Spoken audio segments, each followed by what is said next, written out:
Hi, welcome everyone to Advocates for Children, the ABCs of Preschool Special Education. We're going to give everyone a little bit more time to join us. Thank you all for being so punctual. We will get started shortly.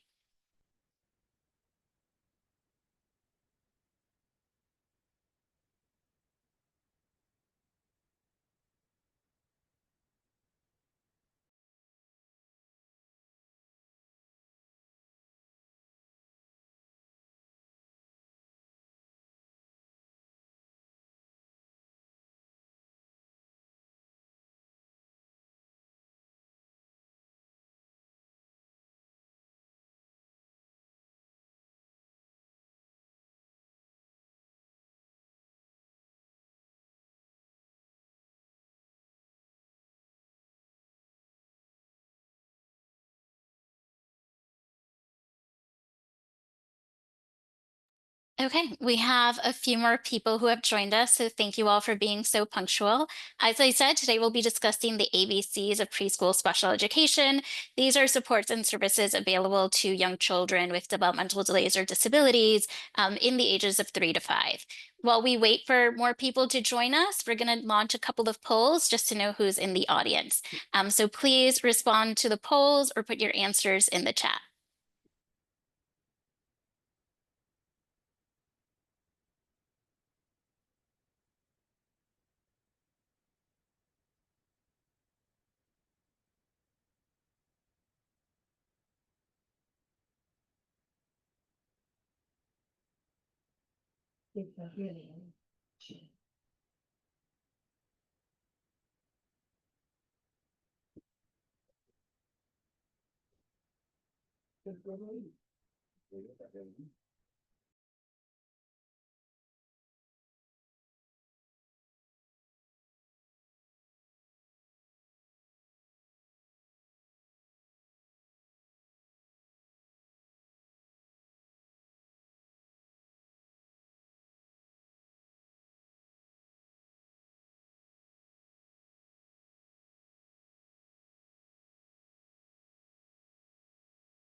Okay, we have a lot to cover, so we're just going to give everyone a few more seconds to join and answer the poll questions.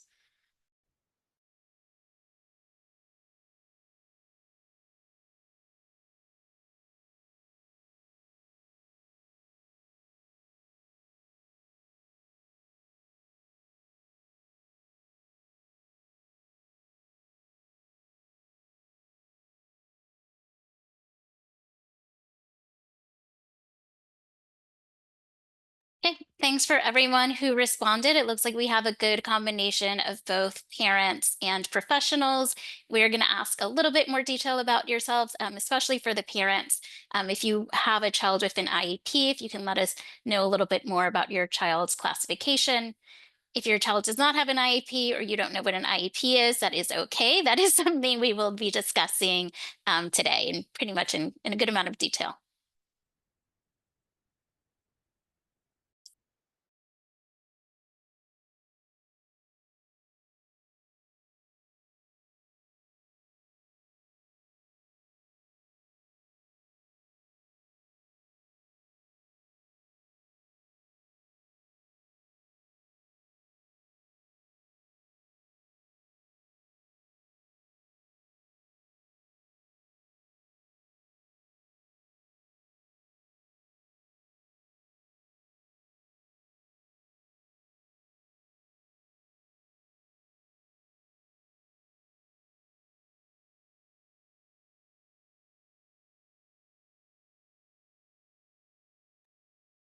Okay, I think that should be good. It's now 12:05, so again, thank you for everyone who joined us on time. My name is Betty Baez-Mello. I'm the Director of Advocates for Children's Early Childhood Education Project. Today, we're discussing the ABCs of preschool special education. These are services available for children between the ages of about 3 and 5 who have developmental delays or disabilities that impact their ability to learn. So we're going to talk through the entire process. Thank you for joining us. We'll be pausing throughout for questions, just in case you already came with some background information. This is a quick overview of everything we'll be discussing today. We'll start with some more introductions. I'll teach you a little bit more about Advocates for Children and also Together Growing Strong, who's partnering with us during this presentation. We'll talk about special education law, just like an overview of basic rights, the preschool special education process from referral to evaluations to getting services, the IEP or individualized education program, an overview of your rights, a quick talk about the transition to kindergarten. This is especially for any children born in 2021, and some resources. There's going to be a lot that we're going to cover. As I said, we will be pausing for questions throughout. Please put your questions in the chat or use the Q&A. And we'll share a copy of these slides to everyone who shares their email address or anybody who signed up with Together Growing Strong to make sure you have access to all of this information. So Advocates for Children, AFC is an independent agency that protects the educational rights of all New York City students. We are a nonprofit. We were founded more than 50 years ago, and we serve a variety of New York City students from many different populations, including early childhood education, which is one of the populations we'll be talking about today, children with disabilities, children from immigrant families, students in foster care, students in temporary housing, kind of every population of New York City students. Some of the services that we offer include a helpline that anyone can call with an education-related question. It is free of charge for parents, professionals, anyone who is working with a student who may need support. Our helpline number is 1-866-427-6033. We're open Monday through Thursdays, 10 a.m. to 4 p.m. Many times when you call the helpline, you need to leave a voicemail, and we strive to get back to families within 24 hours of when they left that message. We offer free legal services to low-income families. Our capacity is limited, so not everyone who calls us will get legal representation, but it starts with that phone call. And if the case is urgent or particularly complex, you may be assigned an attorney to help follow up. We have guides and resources available to everyone. They're available on our website, advocatesforchildren.org. Throughout this presentation, you'll see that there are many things that are hyperlinked. So again, we can share a copy of these slides, and that way you have access to all of the linked information. We do workshops and trainings on a variety of topics, including the rights of students with disabilities, like this one. Trainings can be in person and virtual. If you're interested in participating in any of our additional trainings, you can visit our website. Or if you'd like to request a training, you can also do that through our website. And we engage in policy advocacy and impacts litigation. And this is really trying to create change, not just for individual students, but large groups of students. So citywide or statewide efforts, for example, to ensure that schools are accessible, to improve transportation. We work as an office to reach those bigger changes. Okay, and now we'll talk about our partners, Together Growing Strong. Gemma, if you may. Hello, good afternoon. My name is Jama Guevara Joe. I'm one of the senior program coordinators for NYU Together Growing Strong Care Programming. We are a community-based program that offers free support to families in the form of monthly workshops, and these are all virtual on different topics of childhood. We also offer monthly play groups as well as read aloud every month. These are virtual. We have a food pantry service for parents who are interested in receiving food. We also do we have a specific program that focuses on parents that have small children who are transitioning from pre-K into kinder, and those workshops are mostly done in the summer to help parents with their children to adjust. And at the end of the year, we also hold a toy drive campaign where families who have been actively involved in our both virtual and in-person events and workshops, they are invited to come and pick up toys. And lastly, we have our community swap event, which is done twice a year. This involves having parents come and pick up donated items, shoes, toys, clothing, books for their families. So if you have not yet enrolled in our program and you're interested, you can do so by leaving your full name and your telephone number at the bottom. The only requirement to participate is that your children have to be younger than 7. There's no other requirement. So just children from birth up to 7 is the program. Thank you. Thank you, Gemma. Any messages for the parents who signed up to the webinar through Together Growing Strong? Nope. Okay. I believe that for those families, we will be sending all of these slides to TGS so that they can send them to you by text or by other means if you don't have an email address. I just want to say one more thing. I'm sorry, Betty. If you already do belong to Together Growing Strong, because I don't see full names here, I just recognize two people who are already our staff, and the other three people, I don't know if they're parents. If you already are part of TGS, please also let me know. I'm a TGS parent and your full name. If you're not a part of TGS and you're interested, full name and your telephone number so that we can call to enroll you. Thank you. Great. Thanks. All right, so now we are going to get started with the law for students with disabilities. The Individuals with Disabilities Education Act is a national law that protects the educational rights of students with disabilities. This is the law that established and really governs preschool special education. And so that's why we start with an overview of what it is. Briefly, the Individuals with Disabilities Education Act, or the IDA, says that all children from ages 3 to 21, and there's a star next to 21 because in New York State, that age can continue through 22. You may be eligible for services through that age if you're a student with a disability, but that's much older than the population we're talking about today.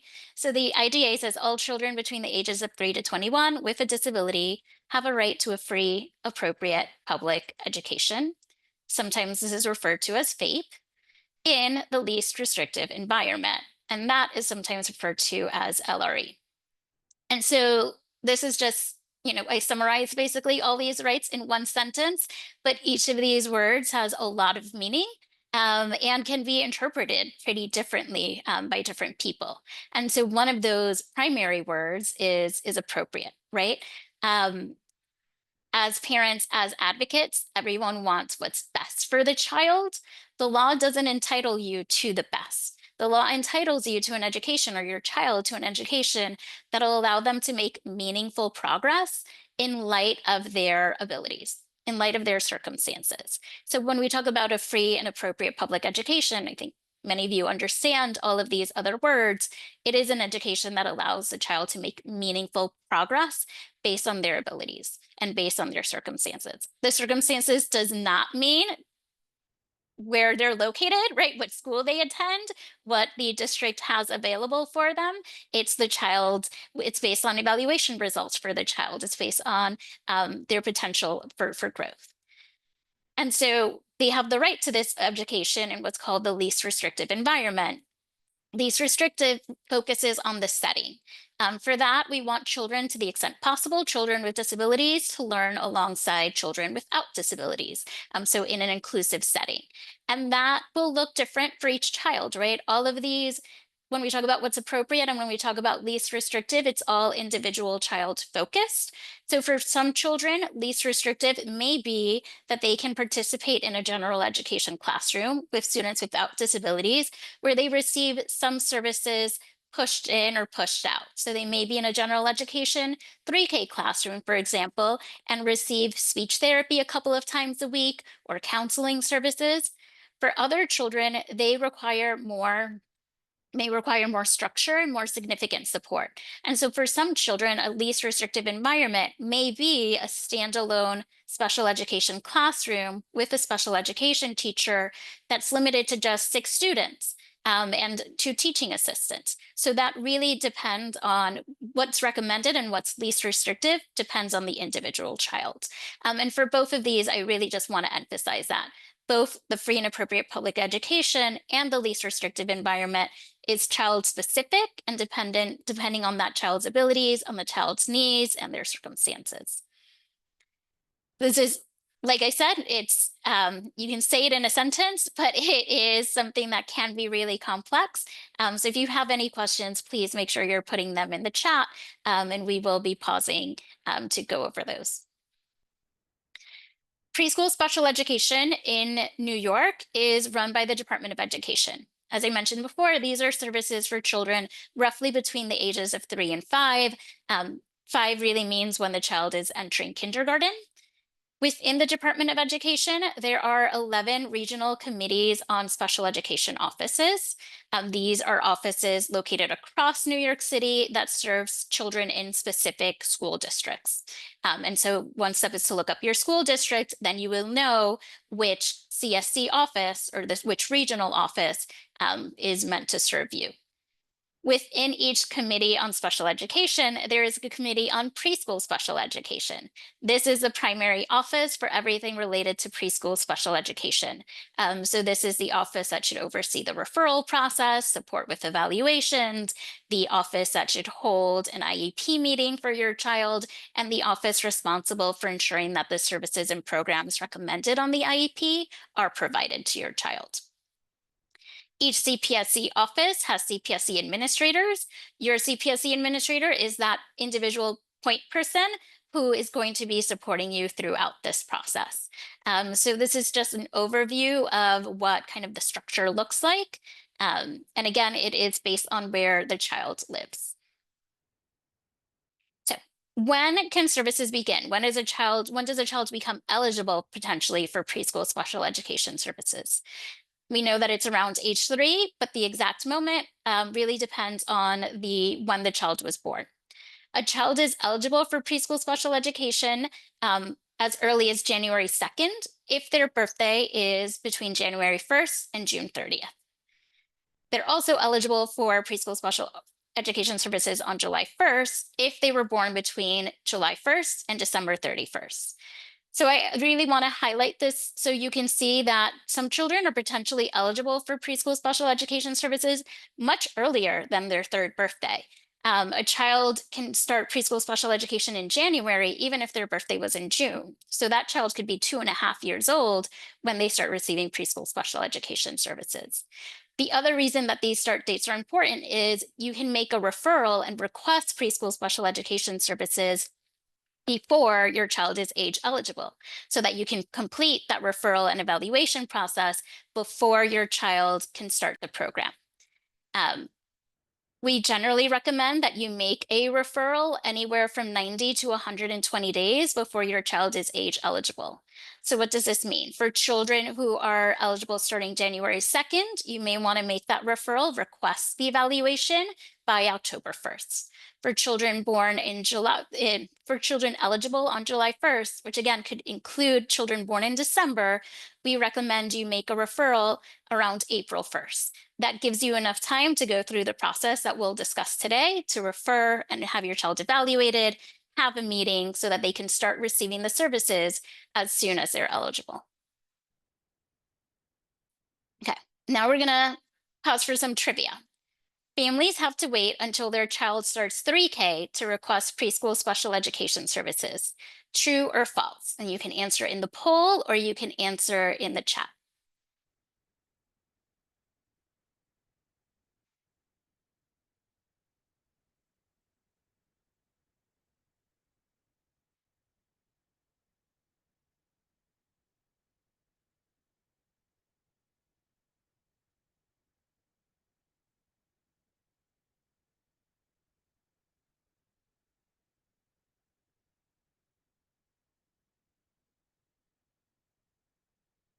Okay. Um, This is great. From the responses that I see, everyone got this question correct. Um, this is false. Families do not have to wait until their child starts 3K to request preschool special education evaluations.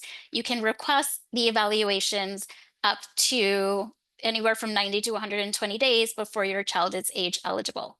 So while all 3-year-olds are eligible to start pre-K or 3K, excuse me, in September of the year that they turn 3, we know that a lot of children become eligible in January and July of the year that they turn 3.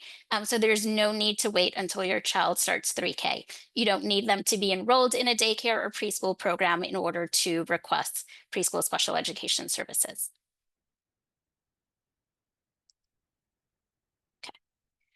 So eligibility, we discussed when you become eligible, but now we're going to discuss the factors that can make a child, and other factors that can make the child eligible besides age.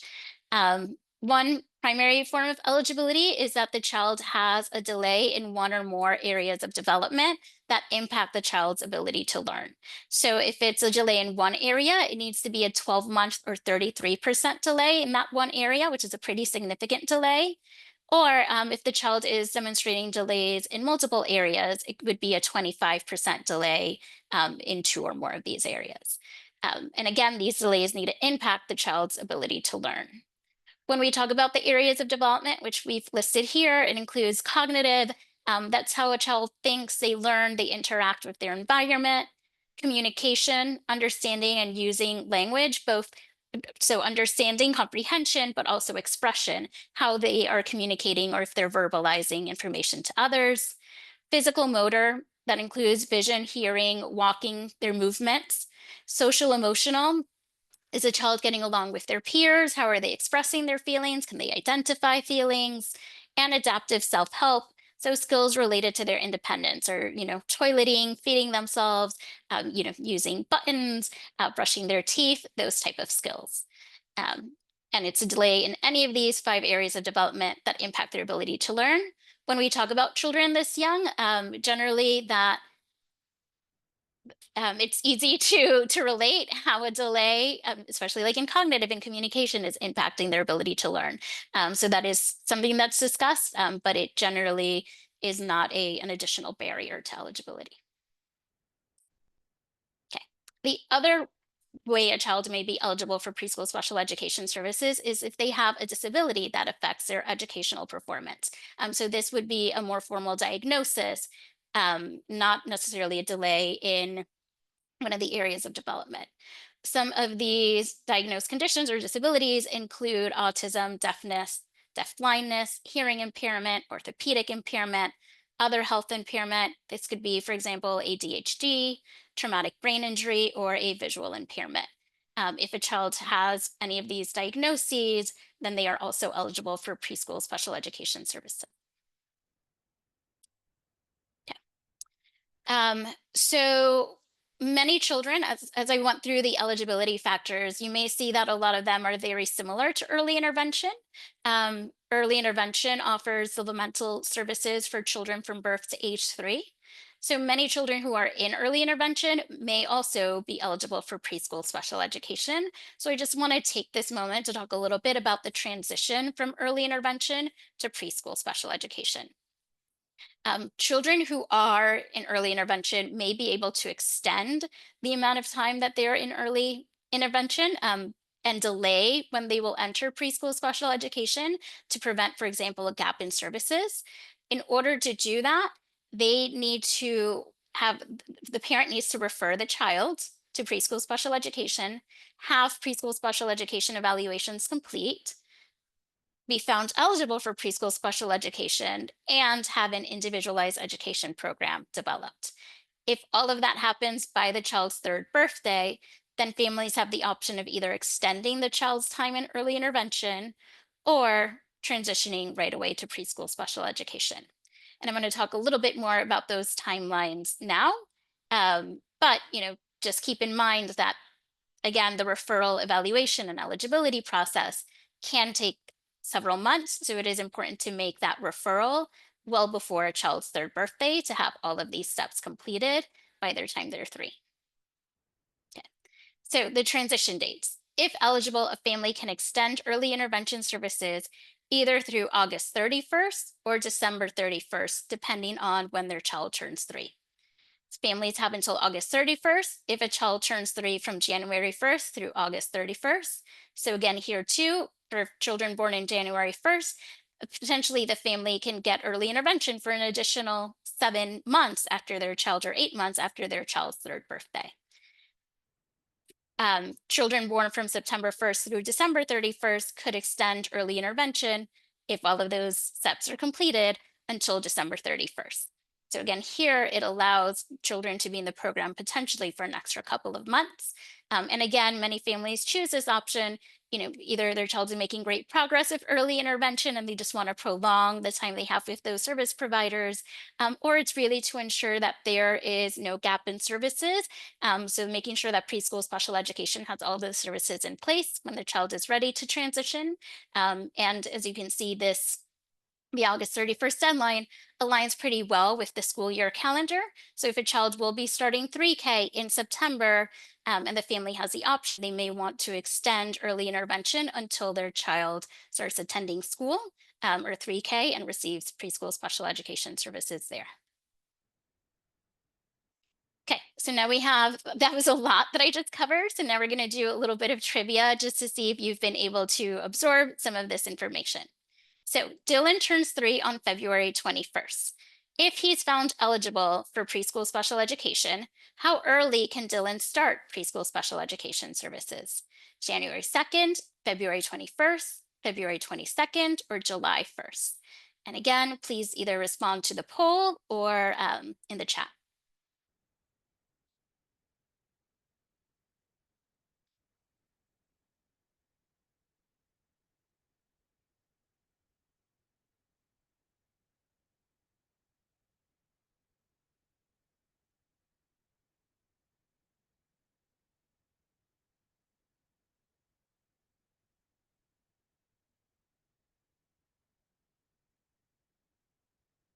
Okay, it looks like most people have responded. There's a little bit of a split, but most of you got this correct. The correct answer is A, January 2nd. You see that there were some responses for February 21st. That is when Dylan turns 3, and we generally say preschool special education services are for children from ages 3 to 5. But based on the eligibility criteria, children actually become eligible either I'll go back to the slides, either by January 2nd or by July 1st, depending on the year that they were born. And so excuse me, depending on the month that they were born in. So for Dylan, he falls into this first category. Okay. Okay. Now we're gonna stick with Dylan. Dylan turns 3 February 21st. The DOE created his preschool IEP on February 5th. How long can Dylan remain in early intervention if the family decides to extend his early intervention services?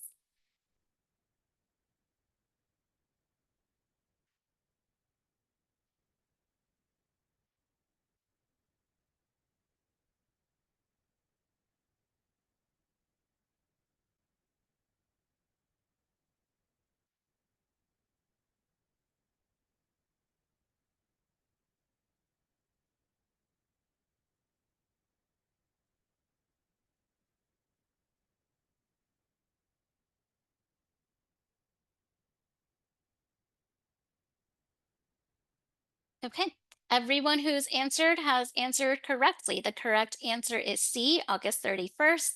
Here again, Dylan, because he was evaluated, he was found eligible, and he has a preschool IEP, he is eligible to extend early intervention because his birthday falls because his birthday is on February 21st, he falls within the group of children who can extend through August 31st. And again, this is the relevant slide. Dylan is in this first group of children here. And one more question with Dylan. If Dylan is not found eligible for preschool special education, when will his EI services end?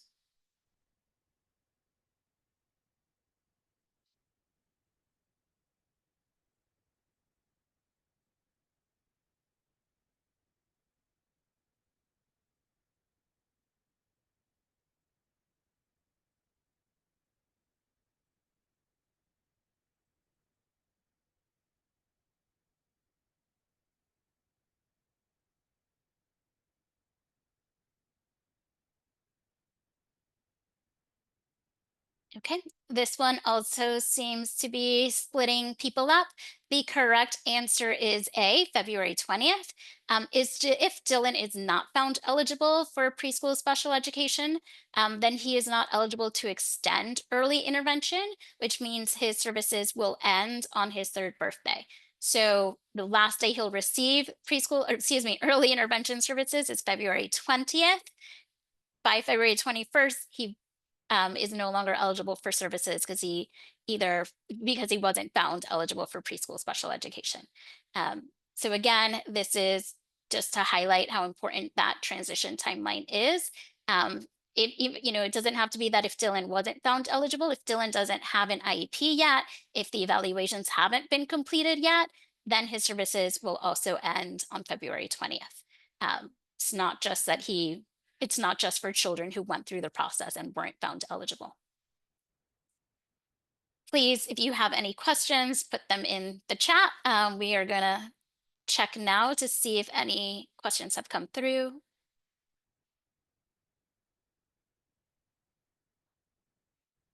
Okay. I'm not seeing questions in the chat, so I'm gonna keep going, but if anything comes up, please place your questions there and we'll take more breaks throughout to respond to those. Okay, so we've talked about eligibility, we've talked about the transition from early intervention. Now we're going to focus on the evaluation process for preschool special education. This slide is just a brief overview. We're going to go into each one of these in more detail. The first step to really kick off the process is that the parent makes a referral. There are situations where someone else can make a referral for the parent, but the parent has to consent. So there's parent referral, requesting that the DOE evaluate the child. The DOE should respond by sending the parent a referral packet, which in 3 days, we'll talk about what's included in the packet. One of the most important things is it includes information for scheduling evaluations. It is the parent's obligation to schedule those evaluations.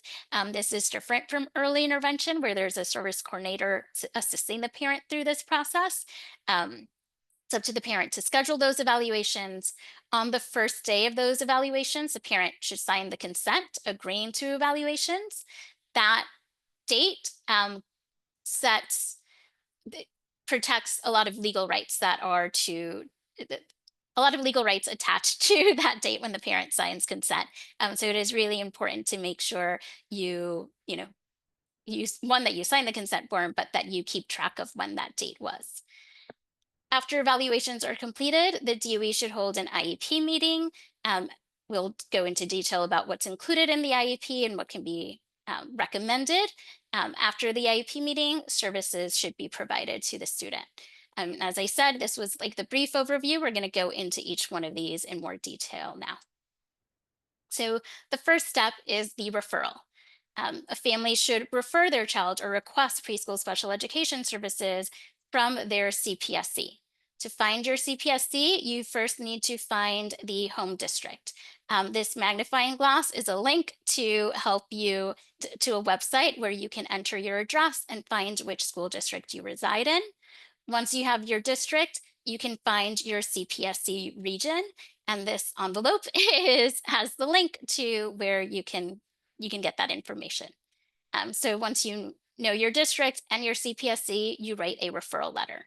This is the letter requesting evaluations. We generally recommend that you give a description of your child, the reasons why you're requesting the evaluations, any concerns you have about your child's delays. You should send this letter by email. You can deliver it in person. You can send it by fax. They still have fax machines, or by certified mail. The main takeaway is we want to make sure that you send it to the DOE in a way that you have proof or some form of receipt that it was sent and you are able to track the dates.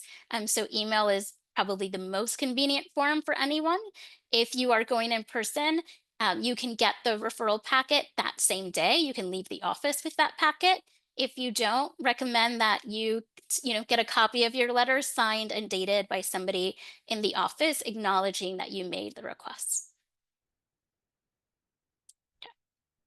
So what type of information should you include in the referral? As I said, this is the letter that you're writing to the CPSC requesting evaluations for your child. So what do you think would be the relevant information that they would need in order to respond to your request?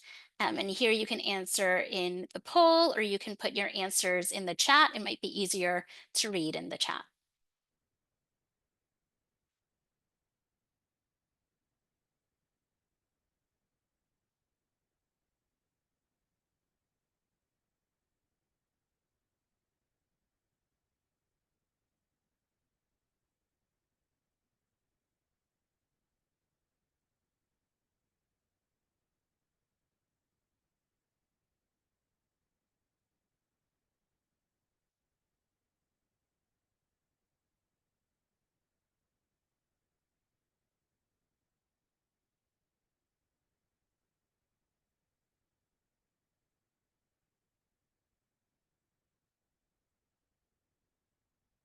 Okay. I think most of you prefer multiple choice because I'm not seeing as many responses to this one. But I do see someone mentioned a description of what's going on with the child and the reason for the referral. Um, yes, so I definitely want to include any areas of suspected disability. I'm making this referral because my child isn't speaking. I'm making this referral because my child is struggling with their behavior, is not making friends, does not make eye contact. Any areas of suspected delay, especially when we're talking about the areas of development, you would want to include that information. If your child has a diagnosis, right, one of those conditions, if your child has a disability that makes them eligible for services, you would definitely want to highlight that. And then there are also some kind of more practical things that you want to make sure to include. So your full name, your child's full name, their date of birth to make sure they're age eligible for services, your address, the best way to reach you, all of the things you've mentioned about the reason for the referral and the child's needs. Language, if you, especially if you're a family who speaks a language other than English and somebody's helping you write the referral, or if you're helping someone write the referral and the parent speaks a language other than English, you would want to flag that so that the CPSC is contacting the parent in their preferred language. If the child received early intervention services, that would be a helpful thing to add as well. So there's not a specific template. This is a really you can include as much as you like or as little as you like, as long as you are explaining why your child needs services and your contact information so people can reach you. Okay. So I talked about the referral packet already. After the parent makes the referral, the DOE should send the referral packet to the parent within 3 school days. What this packet includes and why it's so important, this packet basically has all of the information that the parent needs to use to go to the next step to have those evaluations completed. And it is really on the parent to make sure they're following up with these next steps. So there's a list of evaluation agencies. Parents need to contact the agencies on this list to try to make an appointment. There are evaluation agencies all across New York City. Some are in Department of Education offices run by the DOE. Others are in community-based organizations or other agencies. Um, some will specify if they serve children who speak or families who speak languages other than English and can conduct bilingual evaluations. So you can do it based on location, based on language, start contacting agencies to try to schedule an evaluation appointment. If you're getting evaluation appointments that are really far out, for example, an agency is telling you they won't have an appointment for another 2 months, we recommend you shop around, make a few phone calls, call several agencies to see which one can serve you earlier or the earliest. The packet also includes a consent form. This is a form that you would sign on the first day of evaluations. And remember, we're going to get to all the legal rights that attach to this form, but it is really important that you wait to sign the form until evaluations start. It's allowing the agency or the DOE to conduct the preschool special education evaluations. There is a medical form. This is usually filled out by the child's pediatrician. So the parent would take it to their child's doctor and they complete some kind of basic information about the child's physical condition. Housing questionnaire. There are additional rights for students in temporary housing. And so this housing questionnaire is trying to better assess if a family may fall into that criteria, if they're doubled up, if they're in a shelter, or staying, don't have access to permanent housing. And there's also a list of DOE preschool programs. Again, a lot of these timelines may overlap when you're making the referral, may overlap with the 3K or pre-K application processes. So there's just some information, there's just documents with information on what those programs are and a little bit of information about the application processes for those. When you so you receive the referral packet, you start calling different evaluation agencies. What can you expect? What are the evaluations that are likely to be done?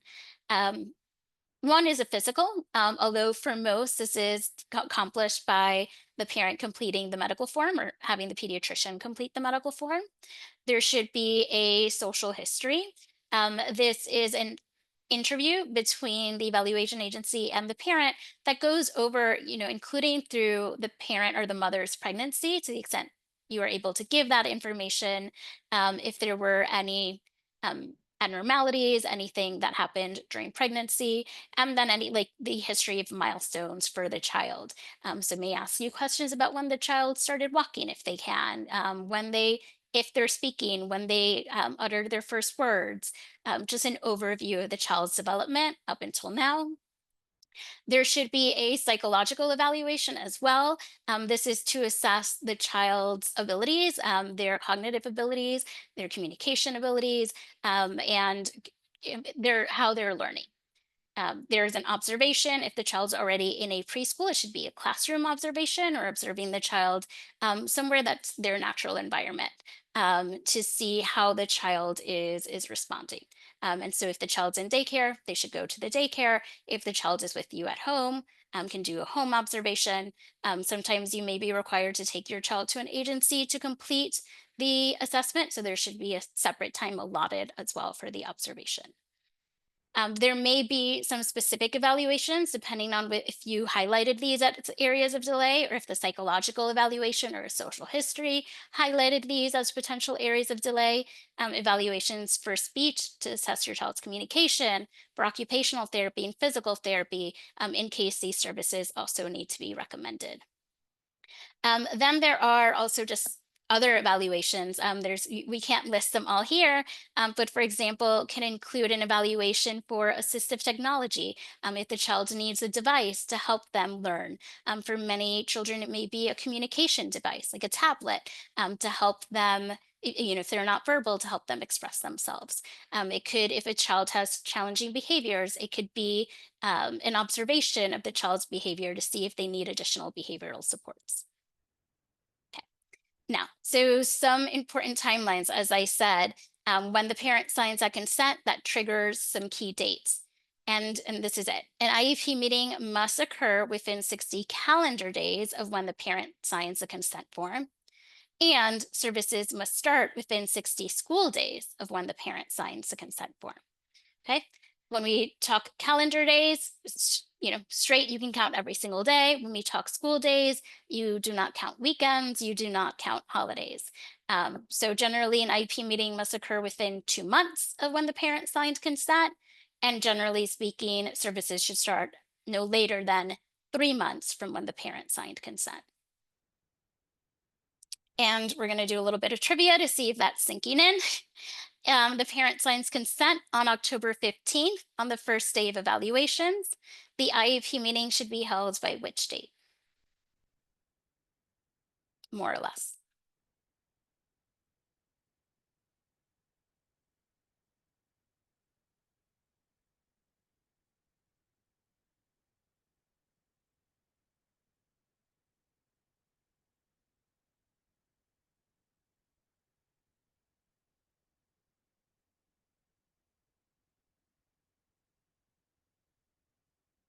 Okay, great. Everyone who's responded so far has answered correctly. The correct answer is C, December 15th. That's roughly 60 days, 60 calendar days from October 15th. So, speaking of the IEP meeting, who should attend this meeting? Parents, first and foremost, you are the ones most familiar with your child. You have the most information on their strengths and needs. And you bring a lot of insight to this meeting. So you should be present at the meeting. The DOE should give you notice at least 5 days before the meeting to ensure you can participate. And if they're offering to do a meeting at a time that doesn't work for you, you can say, no, please reschedule, because it is very important that you are present, and the DOE, the Department of Education, should not have the meeting without you. Some other participants, special education teacher and or general education teacher, especially if the child is already in a program, then it should be their general education teacher and their special education teacher. This is especially much more common for subsequent IEP meetings. If a child already has services and may already be working with both a general education teacher and special education teacher, you would want them both to be there. There should be a professional who explains the evaluations. That can be someone from the evaluation agency. When evaluations are completed, the agency should also complete a series of reports, right? They should document their findings and how they reach those findings, and you should receive a copy of that report before the IEP meeting. It should be shared with everyone, so you're not seeing it for the first time during the meeting, but you have time to review and prepare ahead of time.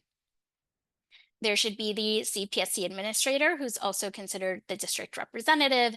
Again, this is the point person in the CPSC office who should assist you with the entire process, right? Who should process the referrals, can help find an evaluation agency if you're unable to do so, hold the IEP meeting, and then is responsible for making sure services are provided.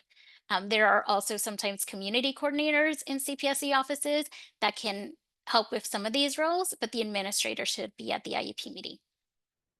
And then there could be other people or other persons. And this depends on your child's situation and your preferences. For example, if you're the parent, if you're the mother of a child, but the child is primarily taken care of by their grandmother can participate in the IEP meeting. You just have to give the DOE notice that you both want to be present. If your child was receiving early intervention and the service coordinator is available to participate, or one of the service providers is available to participate, you can ask the DOE to send them the invitation to allow them to participate in the IEP meeting. If your child has complex medical needs and a nurse or doctor is able to call in to participate in the IEP meeting, give the DOE notice. It can be a broad category of people who are familiar with the child and have something to contribute to the IEP meeting. Okay. Um, all right, so the IEP itself, this is what you discuss at the IEP meeting. It should include a classification for every preschool student with a disability, or the classification for every preschool student who is found eligible is preschool student with a disability. An overview of the child's strengths and the child's needs. This comes from the evaluation reports, but it also comes from what's discussed at the meeting. So again, this is another opportunity for the parent to contribute, for any providers who are familiar with the child to contribute, to say if they found the evaluations accurate, to see if they are areas of strengths or needs that weren't captured in those evaluations. Although that should be written up into the IEP. The IEP will also include goals and objectives. What will this child be able to do? What skills will they be able to master with the supports and services that are being recommended? These goals should be for the next 1 year period. The DOE is required to hold a new IEP meeting every year. And so you want these goals to address what will this child be able to do within the year with the programs and services we're recommending. And they should be specific and measurable. You should be able to clearly see if a child is meeting the goals. So instead of a goal of, Sally will read better, you want to be more specific and say within a year with these supports, Sally will be able to read 5 3-letter sight words. And then you can clearly, show her many different words, test to see if she's been able to reach that goal. Programs and services we're going to go over next. These are, is there going to be a specialized setting, classroom, what services, what therapies is the child being provided, and how often and where? So some of the programs that are available for preschool special education for students with disabilities can include related services, and we'll go over this next, but these are related services can be provided in all settings, including in general education, 3K and pre-K programs. The next program would be a special education itinerant teacher, or SEIT. This is a special education teacher that works part-time. It could be for 1 hour, for 2 hours, individual with a student or with a small group of students, or with the child's teacher to help add additional support to the child. So it's additional special education expertise to the child. Special class in an integrated setting, or SKIS. This is a program for children with and without disabilities who learn together. Within these programs, children can also receive any and all related services. For the special class in an integrated setting, the teacher is generally a special education teacher, or there may be two teachers in the classroom. Then there's a special class. This is a class just of students with disabilities, and they're generally smaller classes than 3K and pre-K classes. So it may be a class of just 6 students, just 8 students, or 12 students with a special education teacher that's there full time supporting the students. And again, in this setting as well, children can receive all of their related services. Any of these programs can be for the 10-month school year, or it can be 12 months year round, and that's depending on the child's needs and whether they will substantially regress over the summer if they're not receiving services. Just a quick note, when I say 612 or 812, it means 6 students, one teacher. In a special class, it's always going to be a special education teacher. And the two is how many teaching assistants or additional aides in the classroom. We are running close to time, so I'm going to go over some of these pretty quickly. The supports and services available. Many of these are the related services that I alluded to in the previous slide. And so again, see it, we went over, so special education teacher.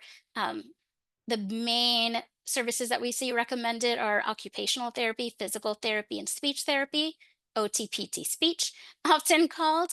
Um, those would be based on the results of evaluations if a child would need these recommendations. Some supports that are sometimes less common. I mentioned assistive technology, like a device that a child may need to help with their learning or help with communication. Paraprofessionals, which are aides. A child may need a paraprofessional for behavioral reasons. It may need a paraprofessional for medical reasons, or for additional prompting to help them learn and maintain focus. Nursing services, if a child has medical needs or complex medical needs, especially if it's one that can't be supported by a healthcare professional, they need a skilled nurse. They may have a one-to-one nurse recommended. Not all preschools have nurses on site, so we do see that it is much more common for preschool students who may need medical supports and nursing to have a designated one-to-one nurse to work with them throughout the day. Behavior intervention plans are for children experiencing challenging behaviors. After doing an evaluation and analysis of the child's behavior, you can develop a plan to help minimize those behaviors. And it's a plan that the school will follow. It's developed along with the parent. Bilingual services for children who speak a language other than English. Transportation is only available to children who are attending a SKIDS or special class in an integrated setting or a special class. And that transportation is door to door from the home to those preschool programs. There's not otherwise transportation to 3K and pre-K. These services as well can be for 10 months or 12 months. This is not a complete list. It's just a quick overview. Okay, I'm going to pause to see if there are questions. I don't, I see some old ones. Can you email the referral form? Yes, you can. Um, our telephone number, oh no, that's for somebody else. Okay. Next I will, Bree, are you ready or am I continuing here?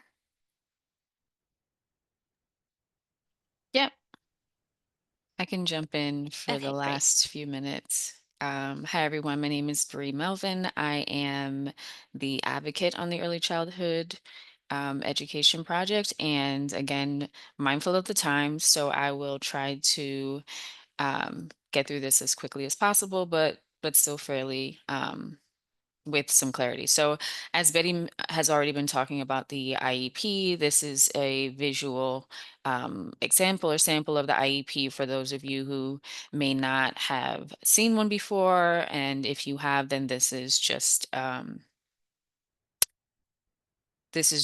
a reminder or review. And so, okay, just some of the parts that are highlighted, just letting you know, like student's name, date of birth. This is the information that you'll see at the top, the IEP start date, which again is important information to know. Um, the disability classification, and so if it's a preschooler, it will be the same. It would be preschooler with a disability. It won't be more specific until the child transitions into kindergarten. Also, the date of the next IEP meeting, which should take place no more than a year after the date of the current IEP. And then, as Betty mentioned, what would be included on it is a snapshot of the student's skills and needs on this page in particular.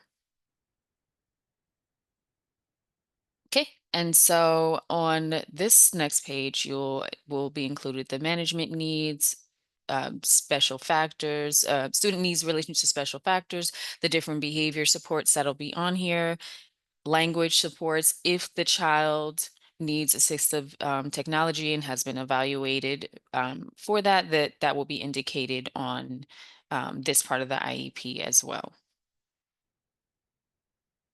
And then the next page, short-term, long-term goals will be included here, and the different benchmarks for the students as well will be listed more in depth. The different annual goals for that child that will be there to review a year from that time for the child, and it also progress reports when and how many. And then on this next page, you'll have the program description, whether it's a SEAD, a special class, gen ed classroom, and then you'll have the different related services that the child is eligible to receive, such as PT, OT, counseling, again, assistive devices, and additional support such as counseling may also be included on this page.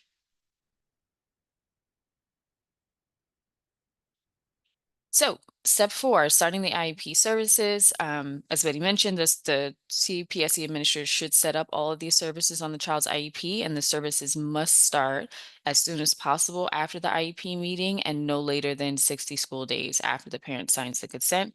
And again, as mentioned, as you saw in the visual, the start date will be listed on the IEP. And last trivia question, which we'll give about 10 quick seconds to answer. The parent signs the consent form on October 15th on the first day of evaluations, and that means services should be provided by A, October 31st, B, December 15th, C, January 1st, or D, January 15th. I'll give about 5 seconds.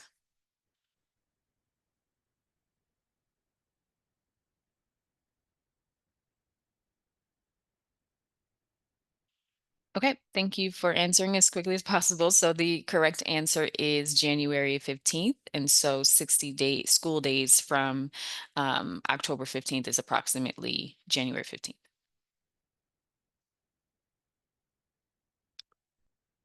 You ready? Okay, so we just want to make sure that the parent, know your rights, or the professional can help parents knowing their rights if there are any issues that arise with the preschool special education process. And so if there's a problem with related services, such as services not being in place, services that are offered outside of the child's school, and where the child needs transportation to services and may need, either a Metro card or reimbursement for that travel, then you should reach out to number one, your CPSE administrator who is assigned to you. Um, you can also contact the DOE Special Education Office. The information is listed here. You can also make sure to copy us because we want to monitor these situations that may arise. If the services are done in-house because it's a district school or pre-K center, you should check with your preschool provider first. Due process rights. And so if there is an issue where you disagree with the eligibility, your child is not found eligible and you disagree, or a disagreement about the appropriate services that were recommended for the child on their IEP, or if the services were not implemented, you can file a state complaint, a mediation between the parent happens between the parent and the DOE, or you can file an impartial hearing, which is like a trial where you can both sides present the evidence and then the hearing officer will make the final decision. And lastly, language access rights. And so the DOE, please note, the DOE is required to provide these services. We have the languages, about 9 languages listed here. However, parents have a right to translation and interpretation, no matter what language you speak. So that's in addition to these languages. And here's some examples of translation and as well interpretation. The links are included if you need to request these services on the slides. And again, these slides will be available to you after this training. And lastly, the transition to kindergarten very briefly. So all children born in 2021 have the right to a public school kindergarten seat in September 2026. And so the general way to apply to kindergarten, all students should apply. These are just for District 131 through 32 schools. So this is not D75 or charter schools. This is the time frame, and the deadline is January 23rd. And if the child already has an IEP, there's also an additional the kindergarten IEP will be created for students with disabilities in all school settings, and that should be also developed in the winter and the spring of 2026.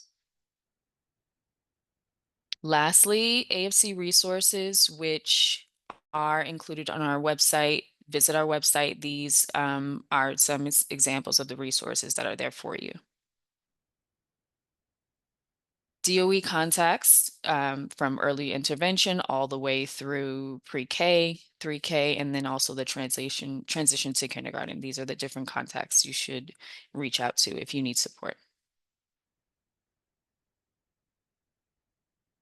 Again, additional DOE resources, which you can explore these resources once you receive a copy of the presentation. And lastly, call us with questions. As Betty mentioned in the beginning, here's our helpline, open Monday through Thursday. You can also email info@advocatesforchildren.org, and you can also email our preschool inbox if necessary. Thank you so much for sticking with us throughout the training. I know it ran over a bit. If you can take another minute or two to just complete our exit survey, we would greatly appreciate it. But thank you again for your time. Thank you, Bree. And while folks are completing the survey, if you have any questions, we'll still respond to any questions in the chat to make sure you get all of your questions answered. And the survey does include a place to enter your email address. So just a reminder, if you give us your email address, we can send you a copy of these slides. Gemma, is there anything you'd like to say to families? Anything you'd like to add? Well, I just want to thank you, Betty and Bree, for being here for this collaboration and for providing such a comprehensive workshop on preschool special education services, the referral process, evaluation, and all the additional services that children might be eligible for. And I also would like to thank all the families that are here today that took their time to listen to all this information. I really hope that it's useful to them. So thank you all. Thank you so much. And I will add, so in addition to having these slides that we can share, we have been recording today's session. We'll be posting it on our website. So if you ever want to revisit something that we went over, you should be able to go back to the video and inform yourself. Mhm. If you're already a TGS care family, I will be sending you a separate feedback survey tomorrow through text, separate from the Advocates for Children one that you filled out today. And if you are interested in enrolling in our program, I did receive Asia's information, so I'll be calling you to enroll you and also to send you a separate feedback survey. So thank you, everyone, again.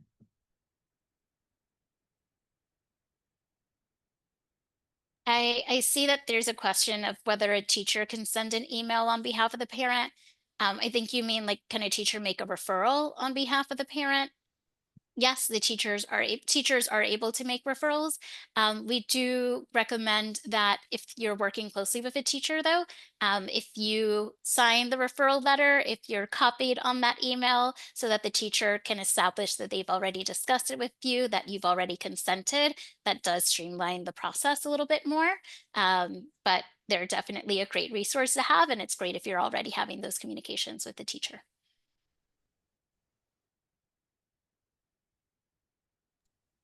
And okay, if there are no further questions, thank you everyone who attended.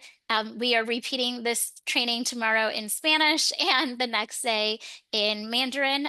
So if you speak one of those languages or know families who do, please feel free to share the information with them. Thank you for your time. That's all. Thank you. Thank you.